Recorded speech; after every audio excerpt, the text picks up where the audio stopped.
வணக்கம் மக்களே. இந்த வீடியோவில் நம்ம பார்க்க போகிறது நடிகர் விஜயோட மனைவி சங்கீதாவும் அவங்களோட பொண்ணும் அவசர அவசரமாக இப்போ இந்தியா கிளம்பி வர போகிறாங்க.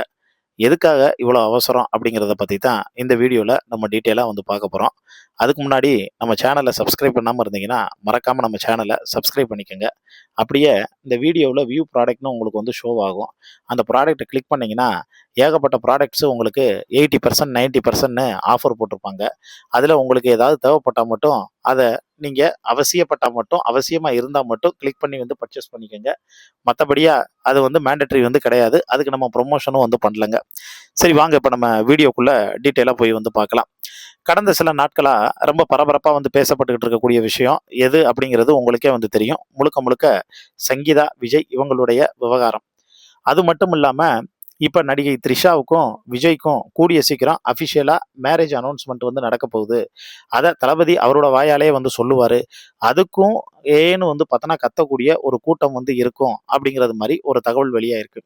விஜயை பொறுத்த வரைக்கும் இயல்பாகவே அவருக்குள்ள ஒரு ஆட்டிடியூட் இருக்கு. அதாவது அவர்கிட்ட ஒரு விஷயத்த அன்பா வந்து சொன்னா அதுக்கு வந்து அடிபணிவார். அதுவே அவருடைய ஈகோ டச் பண்றது மாதிரி வந்து பண்ணா அவர் வந்து என்ன பண்ணுவாப்லன்னா அந்த ஈகோவை யார் வந்து கிளறி விட்டாங்களோ அவங்களே வந்து பார்த்தோன்னா ஷாக் ஆகும்படி என்னென்ன அவங்க பண்ண மாட்டாங்கன்னு நினைச்சாங்களோ அது எல்லாத்தையும் அவங்க வந்து பண்ணிடுவாங்க. உதாரணத்துக்கு சொல்லணும்னா, மெர்சல் படம் வந்தப்ப ராஜா பிஜேபியில் வந்து ராஜா என்ன பண்ணாருன்னா, விஜய் வந்து ஜோசப் விஜய்ன்னு அவருடைய பேரை முழுக்க முழுக்க வந்து பார்த்தோன்னா ப்ரமோட் பண்ணிக்கிட்டே வந்திருந்தார். ஜோசப் விஜய்ன்னு வந்து சொல்லிட்டு. அதுக்கப்புறம் பார்த்தீங்கன்னா விஜய் வந்து ஒரு வீடியோவில் பேட்டி கொடுத்தார். பேட்டி கொடுக்கும்போது, ஹாய்ங்க வணக்கம், நான் உங்களோட ஜோசப் விஜய்ன்னு வந்து சொல்ல ஆரம்பித்தார். அதுக்கு முன்னாடி வரைக்கும் விஜய்ன்னு சொன்னவர் கரெக்டாக வந்து ஜோசப் விஜய்ன்னு சொல்ல ஆரம்பித்தார்.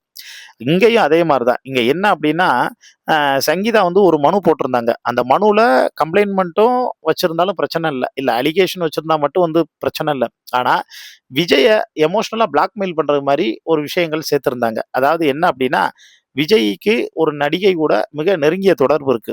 ஆனால் அதே நேரத்தில் இதுக்கப்புறம் விஜய் தரப்புல இருந்து ஏதாவது மிரட்டலோ இல்லை வந்து அச்சுறுத்தலோ வந்துச்சுன்னா மட்டும் அவங்க யாரு அப்படிங்கிற பேரையும் நான் வந்து வெளியிடுவேன். அது மட்டும் இல்லாமல் அவங்களையும் ஒரு முக்கிய குற்றவாளியாக இதில் வந்து சேர்க்கப்படும் அப்படிங்கிறது மாதிரி சொல்லியிருந்தாங்க. அதுக்கு அடுத்து கொஞ்ச நாள்லேயே வந்து பார்த்தா விஜய், நீ யார் என்ன வந்து மிரட்டுறது, அது யாருன்னு நானே கூப்பிட்டு வரேன்னு ஏஜிஎஸ் வந்து திருமண நிகழ்ச்சிக்கு விஜய் த்ரிஷா 2 பேரும் ஒன்றா ஒரே காஸ்டியூமில் போட்டு பக்காவாக வந்திருந்தாங்க. பார்க்குறதுக்கு ஹஸ்பண்ட் அண்ட் ஒய்ஃப் மாதிரி வந்து அவ்வளோ ஜோடி பொருத்தம் அள்ளிச்சு பிரமாதமாக இருந்துச்சு. சோஷியல் மீடியாவிலலாம் கொண்டாட ஆரம்பித்தாங்க. அந்த காஸ்டியூமும் திடீர்னு வந்து ட்ரெண்டாக ஆரம்பித்தது. பல்வேறு தலைவர்கள் அதே மாதிரி பல்வேறு வந்து பார்த்தோன்னா நடுநிலையாளர்கள் சினிமா பிரபலங்கள் எல்லாருமே கருத்து சொல்ல ஆரம்பிச்சாங்க. சமுத்திரக்கனி ரொம்ப கோவப்பட்டு, நீ யாரை பழிவாங்குறதுக்காக இதெல்லாம் வந்து பண்ற, மக்கள் எல்லாருமே உன்னை நம்பி வந்து தலையில தூக்கி வச்சு கொண்டாடுறாங்க, அவங்களுக்கு ஏதாவது நல்லது செய்ய போற சமயத்துல தான் இப்படியெல்லாம் நீ வந்து பண்ணுமா வைக்கணுமா, யாரை பழிவாங்குறதுக்காக இதெல்லாம் வந்து பண்ணிட்டு இருக்க, 4 சோத்துக்குள்ள வச்சு பேசி முடிக்க வேண்டிய வேலை அப்படின்லாம் வந்து அவர் பேசியிருந்தார். இலங்கையில இருக்கக்கூடிய ஒரு அமைச்சர் வந்து சங்கீதா வந்து ஒரு ஈனப்பிரவி, ஒரு புருஷன் கரெக்டா வந்து இந்த உச்சத்துக்கு வந்து வரும்போது யாராவது இப்படி வந்து பண்ணுவாங்களா, இது ரொம்ப வெக்கக்கேடு அப்படின்னு அவரும் தான் பங்குக்கு வந்து பார்த்தீங்கன்னா தன்னுடைய ஆதங்கத்தை கருத்துக்கள்லாம் வந்து தெரிவிச்சிருந்தாங்க.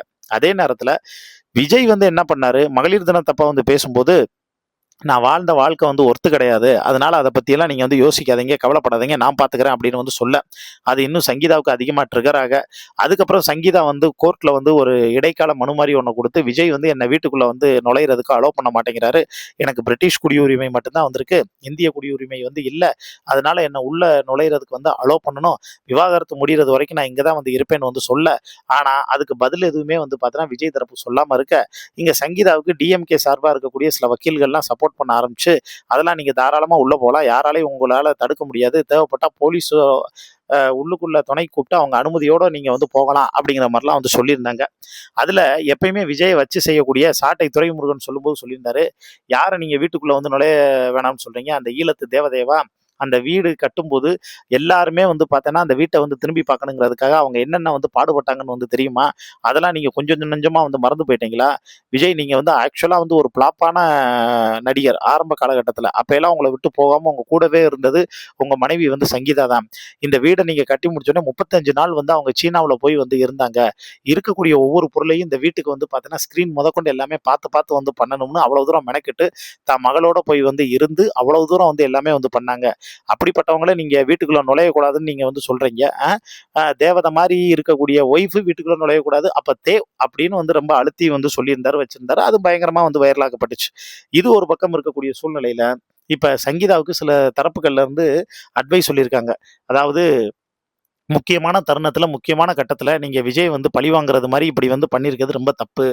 ஒழுங்கா விஜய்ட்ட வந்து மன்னிப்பு கேட்டு, கேஸ வந்து வாபஸ் வாங்கிட்டு, விஜய் நேரடியா வந்து பார்த்து மன்னிப்பு கேட்டு, எதுவா இருந்தாலும் பேசி வந்து சரி பண்ணுங்க. கண்டிப்பா விஜய் ஏத்துக்கிருவாரு. ஏன்னா, அவர் பிள்ளைங்க மேலயும், உங்க மேலயும் அளவு கடந்த அன்பு வச்சிருக்காருன்னு வந்து சொல்ல, இப்ப சங்கீதாவும் தான் பண்ணது வந்து தப்பு அப்படிங்கிறது மாரியான கொஞ்சம் ஒரு குற்ற உணர்ச்சியில ஃபீல் பண்ணி, அவங்க தான் பொண்ணோட வந்து டைரக்ட்டா ஏன்னா விஜய்க்கு தான் பொண்ணுன்னா ரொம்ப உயிர் பிடிக்கும். அதனால விஜய் பார்க்கறதுக்காக இப்ப டைரக்ட்டா அவசர அவசரமா லண்டன்ல இருந்து வந்து கிளம்பி, இங்க வந்து விஜய் வந்து பார்க்க போறாங்களாம். அதே நேரத்துல அந்த கேஸை வந்து வாபஸ் வந்து வாங்க போறாங்க அப்படிங்கிறது மாதிரி ஒரு தகவல் வந்திருக்குங்க. அதே நேரத்தில் சங்கீதா வந்து இப்ப சில நாட்களாகவே உடல்நிலை சரியில்லாம ரொம்ப கவலைக்கிடமா வந்து இருந்தாங்க. இந்த பிரச்சனை தொடர்ந்து வந்து நடக்கிறதுனால. அதனால அவங்களுக்கு ட்ரீட்மெண்ட் போயிட்டு இருக்கு அப்படிங்கிற ஒரு தகவல் வந்துச்சு. ஆனா கூடிய சீக்கிரத்துல இந்த கேஸ் வந்து வாபஸ் வாங்குனாங்கன்னா விஜயினுடைய ரசிகர்கள், தொண்டர்கள் எல்லாருமே பயங்கர வந்து ஹாப்பி மூமெண்ட்டுக்கு வந்து மாறிடுவாங்க. இத பத்தி உங்களுக்கு தோணக்கூடிய கருத்துக்களை கீழ இருக்கக்கூடிய கமெண்ட் பாக்ஸ்ல மறக்காம மென்ஷன் பண்ணுங்க.